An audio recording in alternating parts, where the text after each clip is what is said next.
La historia ha intentado silenciar un nombre. Durante siglos se han alzado voces, intentando diluir su presencia, transformar su trayectoria en mito, su dolor en metáfora y su mensaje en invención. Pero, contrario a lo que se esperaba, cuanto más intentaban borrarlo, más fuerte resonaba el nombre Jesús de Nazaret. Y no solo hablamos de fe, sino de evidencias, hechos, documentos, piedras y registros. Mel Gibson, conocido no solo por su intensa actuación en Hollywood, sino también por su valentía para tocar temas que la mayoría de la gente evita, sacó a la luz una poderosa revelación en el podcast The Joe Rogan Experience. En términos francos, Gibson declaró: Jesús no es una leyenda. Fue un hombre real, registrado por enemigos y confirmado por registros y hallazgos que desafían el tiempo. El poder de estas palabras no reside solo en la convicción de quienes las pronuncian, sino en lo que transmiten.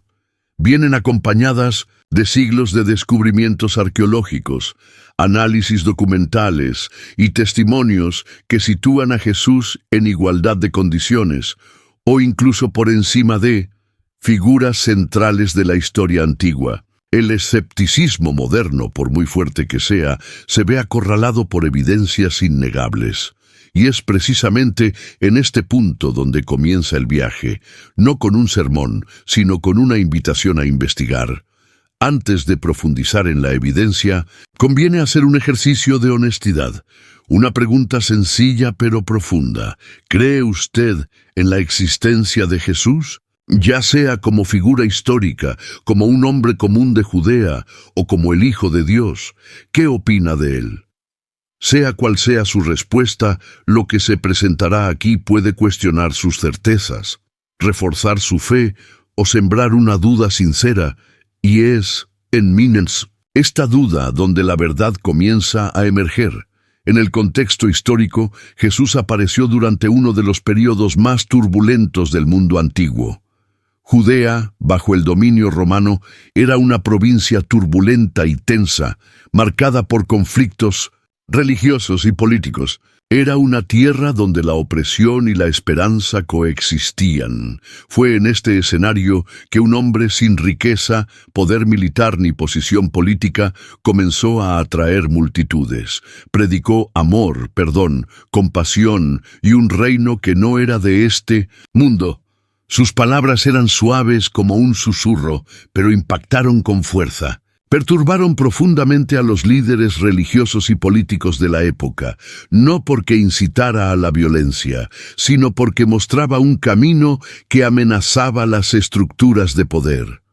Como registran los evangelios y confirman fuentes externas, la vida pública de Jesús fue breve pero intensa, y su muerte, decretada por Poncio Pilato, gobernador romano de Judea, no marcaría el final, sino el comienzo de un movimiento que sacudiría al mundo. La figura de Jesús, como figura histórica, es hoy reconocida como real por historiadores serios, incluidos los no cristianos. Mel Gibson destacó un hecho revelador. Más de 40 documentos antiguos mencionan directamente a Jesús. Comparemos eso con el emperador Tiberio, una de las figuras más poderosas de la antigua Roma, que aparece en solo 10 registros. Así es, un carpintero de Galilea es mencionado 4 veces más que el líder de todo el imperio romano. Es intrigante. ¿Cómo pudo un hombre sencillo, sin estatuas erigidas en su honor, ni monedas que lleven su imagen, dejar tanta evidencia en escritos, papiros y citas? Este es el tipo de pregunta que nos obliga a ir más allá de lo que nos han enseñado o no. Y eso es lo que comenzaremos a hacer ahora. Analicemos la evidencia arqueológica. En 1961, un descubrimiento en Cesarea Marítima cambió el rumbo de la investigación histórica sobre los evangelios. La piedra de Pilato. Esta inscripción en latín confirma que Poncio Pilato era, de hecho, el gobernador de Judea cuando Jesús fue crucificado, una pieza que antes de su descubrimiento muchos estudiosos consideraban imposible de encontrar. La piedra se exhibe actualmente en el Museo de Israel y sirve como prueba concreta de la veracidad de los relatos bíblicos sobre Pilato y sus actividades políticas. Otro descubrimiento crucial se hizo en 1990, a las afueras de Jerusalén. El osario de Caifás, una caja funeraria de piedra con la inscripción José, hijo de Caifás. Según los evangelios, Caifás fue el sumo sacerdote que dirigió el juicio de Jesús. El análisis confirmó que los restos pertenecían a un hombre de aproximadamente 60 años, compatible con la edad de Caifás en el momento descrito en los textos sagrados. Para Mel Gibson, este descubrimiento tiene un enorme peso simbólico. Dijo que una noche su hija le preguntó si Jesús era real o solo una historia. En lugar de tratar de convencerla a través de la fe, le mostró la foto del osario de Caifás. Le explicó quién era, el papel que desempeñó en el juicio de Jesús y cómo la inscripción había sido validada por expertos israelíes. La respuesta de la niña fue simple pero contundente. Si el acusador existía, también existía el acusado. Esta pureza de razonamiento, dice Gibson, es lo que necesitamos recuperar, porque a menudo es la arrogancia intelectual la que nos ciega ante lo obvio. La verdad está ahí, pero preferimos complicarla con teorías y sospechas que, en el fondo, sirven más para proteger el ego que para descubrir la realidad. Y no se queda ahí. En 2002, otro osario causó revuelo, el osario de Santiago, que lleva la inscripción en arameo Santiago, hijo de José, hermano de Jesús. Es cierto que su autenticidad ha sido debatida, pero las pruebas químicas han indicado que la inscripción es compatible con el siglo I.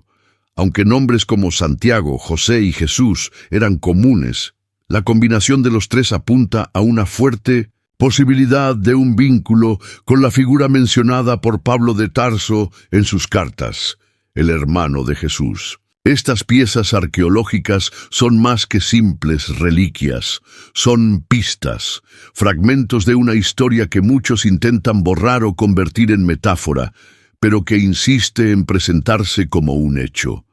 Y esto nos lleva a una pregunta inevitable. ¿Cuánta evidencia se necesita para que dejemos de llamar a algo mito? Si has llegado hasta aquí, estás a punto de sumergirte aún más en este fascinante universo de descubrimientos. La arqueología no es una ciencia mística, no se basa en sentimientos ni suposiciones. Es una disciplina fría, objetiva y a veces incluso escéptica. Precisamente por eso, cuando una narrativa antigua como la de Jesús se resiste al análisis arqueológico, confirmándose en excavaciones, inscripciones y restos, no solo se fortalece una religión, sino la historia misma. Es en este punto que la narrativa de Jesús cobra una fuerza que pocos líderes religiosos, políticos o filosóficos han logrado mantener a lo largo de los siglos.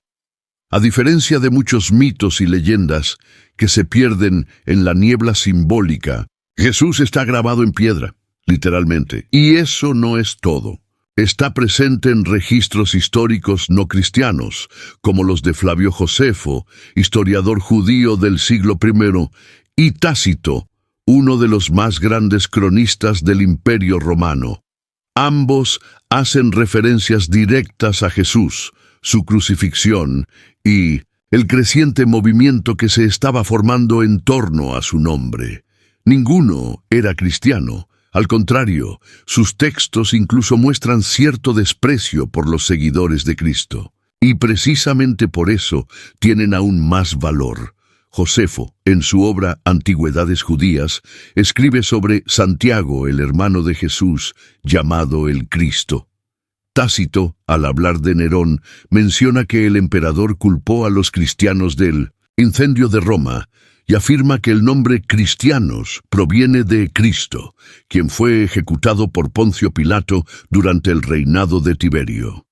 No se trata de textos religiosos, sino de historiadores seculares que relatan los hechos con naturalidad. Esto demuestra que, incluso fuera del ámbito de la fe, Jesús ya era reconocido como una figura histórica indiscutible. Mel Gibson, al abordar este tema, dijo algo impactante. Si dejamos de lado la resurrección, Jesús sigue siendo uno de los hombres más citados, recordados, analizados y amados de la historia. Eso, en sí mismo, es un milagro.